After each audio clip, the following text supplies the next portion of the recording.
apakah ada pesan khusus berkaitan dengan korupsi di kementerian? Karena di depan berbagai forum Pak Prabowo selalu ingatkan soal mencegah kebocoran. Karena APBN kita ini sudah doyong, ini sudah berat.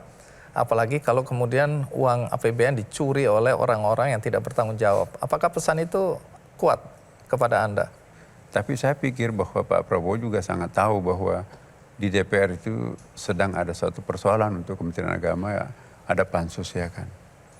Nah, jadi saya kok di antara seluruh menteri itu mungkin saya yang paling lama diajak berdialog itu sekitar kurang lebih hampir 1 jam lah. Saya lihat teman-teman itu ada 10 menit keluar lagi, ada 5 menit keluar lagi. Kementerian Anda ini yang paling berat kelihatan. Tapi Pak Prabowo itu diskusi tentang saya. Ya. Jadi kira-kira Kementerian Agama nanti seperti apa ini? Ya mungkin dia tahu karena saya pernah jadi wamen. Dialog saya dengan beliau, diskusi saya pada malam itu ya. Karena dia tanya, saya nanya, Pak jadi bagaimana dengan posisi saya di Istiqlal sebagai imam besar? Oh enggak, tetap Pak Nasr pimpin. Soalnya nama Istiqlal di luar negeri itu lebih populer daripada Kementerian Agama gitu.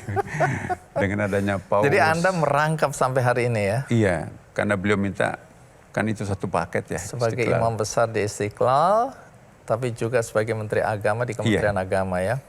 Ini nggak gampang ini, karena jadi imam besar aja saya tahu persoalan Anda banyak dan berat. Ditambah dengan persoalan yang mungkin tidak kalah beratnya ya, karena di sini kementerian yang paling disoroti. Jadi sebagai Menteri Agama prioritas Anda apa? Ya, pertama kemarin itu saya ingin menuntaskan PR-nya kan pansus belum selesai. Oke. Ya, dengan mau tidak mau Anda saya yang harus mempertanggungjawabkan ya kan. Alhamdulillah dengan kebaikan ke DPR khususnya anggota DPR Komisi 8 ya. Kita bisa berdiskusi dengan terbuka ya. Saya juga appreciate teman-teman di DPR itu di Komisi 8 itu tahu kalau saya ini baru ya. Pernyataan-pernyataan saya ya, saya juga menyatakan kepada para istri pejabat jangan sampai nanti istrinya lebih berkuasa daripada suaminya. Ya, nah ini menarik, boleh saya tanyakan lebih jauh ya.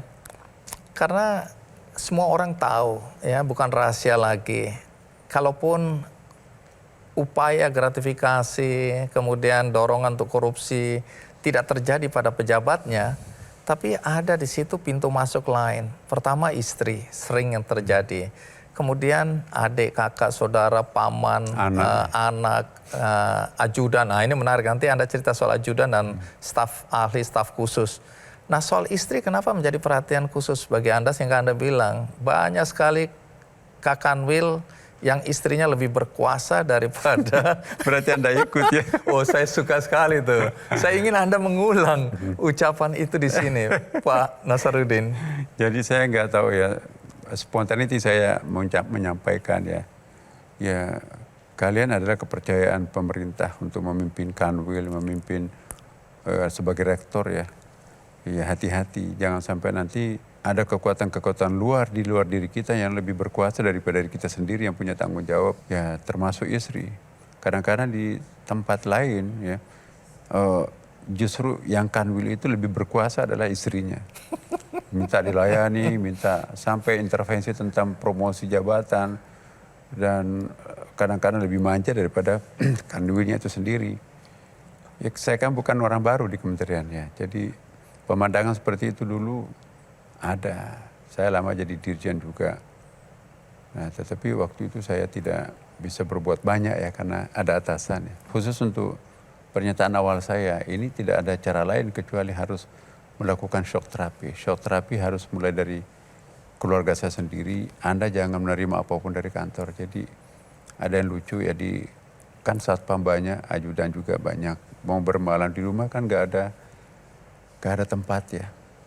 Jadi kantor membangun rumah pos jaga depan dengan uang kantor, tapi di tanah saya, di rumah saya. Istri saya, enggak, mas, ini siapa yang suruh? Iya Pak, kantor. Uangnya dari mana? Ya uang kantor. Udah. Kami juga punya uang tuh kalau hanya sekedar membangun pos. Ya, jadi kembalikan. Bahkan untuk itu istri Anda menolak? Menolak. Jadi jangan ada barang-barang kantor masuk ke rumah saya. Ya, jadi kalau urusan kantor, ya di kantor, jangan di rumah. Nah, jadi saya merasa sangat terdukung oleh istri juga ya. Anak saya bagi saya tuh insya Allah ya, anak saya tiga-tiganya dokter ya. Jadi insya Allah sudah selesai pada diri mereka sendiri ya. Saya sudah cukup lah untuk gaji profesor kan buat saya berdua sudah cukup. Saya juga pegawai kan. Jadi apa sih yang kita cari?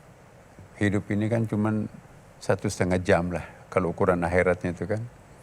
Dalam ya bahasa agama kita itu 1 harinya akhirat itu sama dengan 1.000 harinya, 1.000 tahunnya dunia kan.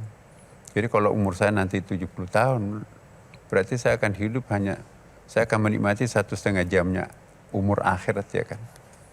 Nah, apa yang kita akan bawa di sana kan ya, bagi saya kita bukan mencari yang besar, bukan mencari yang tinggi jabatan, bukan mencari yang banyak. Yang kita cari adalah berkah. Tapi omong-omong ini orang kejaksaan, KPK, BPK, BIN, ya intelijen, itu berkantor di Kementerian Agama atau diminta dalam... Saya minta didampingi. Didampingi itu artinya apa? Kalau ada kasus saja atau... Mantau, kan KPK kan banyak matanya kan. Handphone pun juga bisa diperhatikan ya. Disadap lah ya. Disadap, kemudian juga teman-teman dari aparat lah, termasuk kepolisian. Karena yang perlu diwaspadai bukan hanya aparatnya, tapi orang-orang luar, apalagi musim haji seperti ini kan, orang-orang yang berkepentingan untuk memperoleh proyek-proyek, misalnya mungkin hotel, catering, transportasi dan sebagainya, banyak sekali. Jadi kalau menurut Anda ini dari pengalaman ya sebagai wakil Menteri Agama ya pada zamannya pemerintahan Pak SBY ya, Yeah. peluang-peluang korupsi itu ada di mana aja nih yang paling besar, yang paling utama? Ya di daerah yang paling banyak uangnya. Di tempat saya kan sangat miskin ya di Bimas Islam ya waktu itu di Jam Bimas Islam. Jadi anggarannya sangat sedikit ya. Tapi kalau pendidikan, kan undang-undangnya kan 20% kan untuk pendidikan. Berarti dana yang banyak di Kementerian Agama itu adanya di Dirjen Pendidikan Islam. Jadi satu seksi, kepala seksi di situ lebih banyak uangnya daripada kami satu dirjen ya. Kami memang distribusinya seperti itu. Jadi kami tahu bahwa di mana ada potensi uang banyak, di situ juga banyak potensi untuk penyimpangan-penyimpangan. Tapi satu hal yang paling saya saksikan dan berterima kasih kepada teman-teman para rektor, para kanwil ini. Saya menjalankan instruksi Bapak Presiden untuk menghemat biaya perjalanan. Jadi teman-teman para rektor yang mau lakukan studi banding ke luar negeri ya kan, bawa teman-temannya, rombongannya, kami belum izinkan. Karena saya baca hasil penelitian, kontribusi perjalanan luar negeri terhadap bangsa dan negara itu 0,5%. Kalau 2-3% masih adalah. Ini 0, sekian. Biayanya besar, tapi dampaknya kecil. Dan itu DIPA. Bisa bayangkan Mas, kalau 82 perguruan tinggi di bawah Kementerian Agama. Setiap perguruan tinggi kan seringkali melakukan seminar internasional. Saling mengundang satu sama lain. Bisa-bisa para rektornya itu nggak tinggal di tempat ya kan. Gantian melakukan seminar, saling mengundang satu sama lain. Terbang ke sana kemari. Nah itu kalau pakai uang negara terlalu banyak. Nah sekarang kan bisa kita pakai Zoom. Jadi saya rapat koordinasi pun juga pakai Zoom sekarang kan. Jadi kami mengusahakan, menginstruksikan juga kepada para eselon 1, kalau melakukan koordinasi jangan mengundang para kanwil. Bayangkan setiap eselon 1 mengundang kanwil, mengundang rektor, berapa kali mereka itu harus ke Jakarta dan harus bayar. Dan itu uang DIPA kan, uang negara. Nah sekarang bisa diselesaikan dengan Zoom kan. Bahkan bisa langsung di copy di sini, belum tentu. Kalau ke Jakarta itu mungkin hari pertama ya datang, tapi hari kedua mungkin ada yang ke Tanah Abang, ada yang ke mall. Anda tahu persis lah ya. Iya. Dan ini sebenarnya bukan rahasia lagi, ini rahasia umum, semua orang tahu.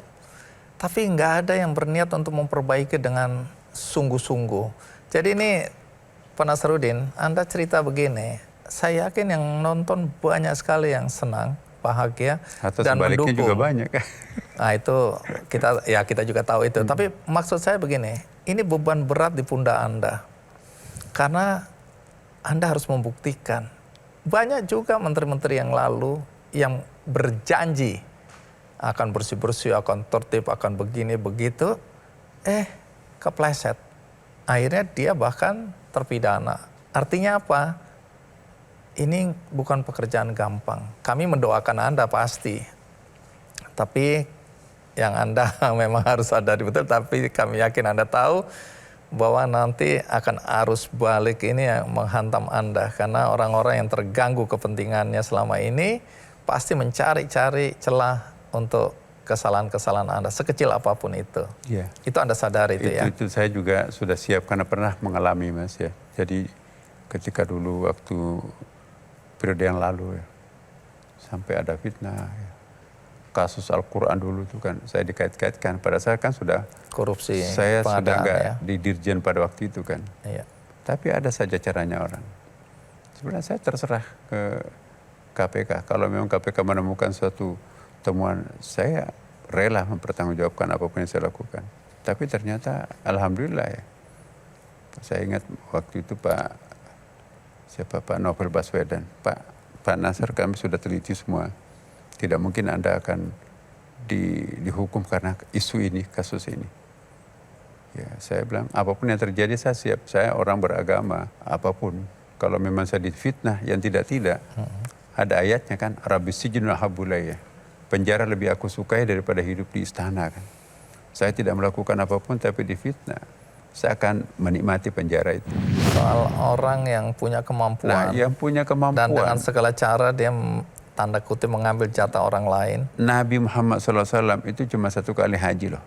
Kita ada sampai 10 kali haji. Ya, kecuali kalau petugas loh ya. Saya juga ingin menyampaikan kepada teman-teman kita yang sudah haji, berikanlah haknya, kuotanya orang yang belum pernah haji itu untuk haji.